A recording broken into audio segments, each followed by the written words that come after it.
The meadow is a place full of diverse animals. It's a symbol for freedom and a habitat to many different plants. Today, our team took a closer look on all the varieties of flora and fauna localized in one of the most genuine biotopes all over Gensendorf.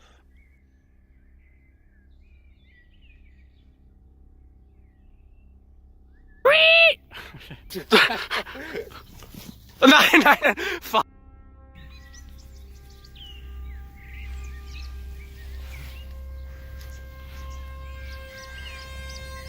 Oh, hello. I didn't even know you were there. Come here. Don't scare them away. I just found a really interesting animal. It's called the meadow ant.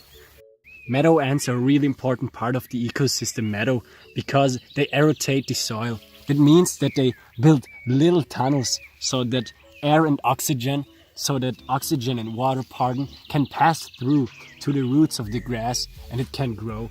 Really interesting creatures, right? But enough about ants. Let's talk about other things or stuff that grows in the meadow. And I just thought about fungi, because fungi are not only on the pizza, you can also find them in the meadow, and they are an important part of the ecosystem. Come with me, let's find something. Oh, wait, there's a fungi, but don't be too loud. They can be really shy in wildness. Follow me. We have to be slowly at the beginning and then fast. Come here, fungi. Okay, fungi, we got you. Oh, this fungi doesn't look healthy anymore. Let's find a healthier one. You're free, fungi. I just captured another fungi. See, I don't know a lot about fungi, but I know a lot about pizza. But you know who knows a lot about pizza and fungi? My colleague Julian the newsman. Beautiful. Very, very beautiful. Hello Johannes, thanks for inviting me to your show. It's a real pleasure to be here. So, you guys want to learn something about fungus? I can tell you something about fungus.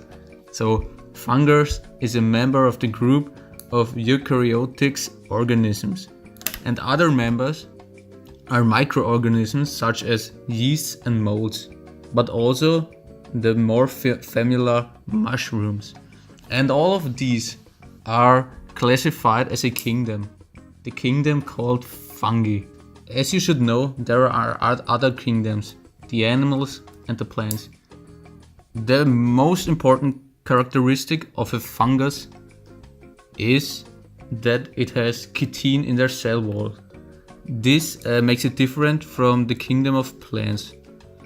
And such as animals, fungi are heterotrophs, which means they acquire their food by absorbing dissolved molecules, so they do not photosynthesize. And that's all I have to say about fungi. Thank you.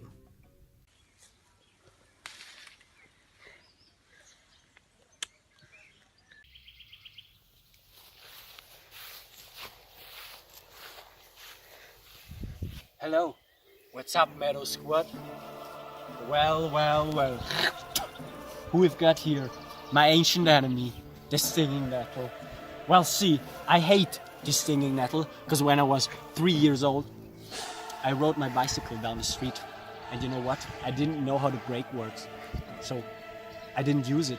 And you know where I fell? Exactly, in the stinging nettle. The thing I felt was pain.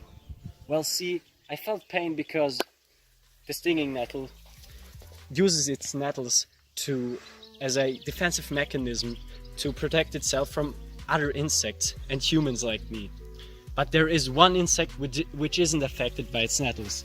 It is the butterfly. To be more precise, the larvae of a butterfly, because the larvae of a butterfly are able to eat the leaves. So what did we learn today? Butterflies are the only insects who eat stinging nettles, and because of that, stinging nettles are an important part of the ecosystem meadow to feed butterflies and moths. And to conclude our stinging nettle experience, I also want to end this little documentation. I hope you all learned something today, and I would be the happiest man alive if you would turn back in next time to Meadow experience.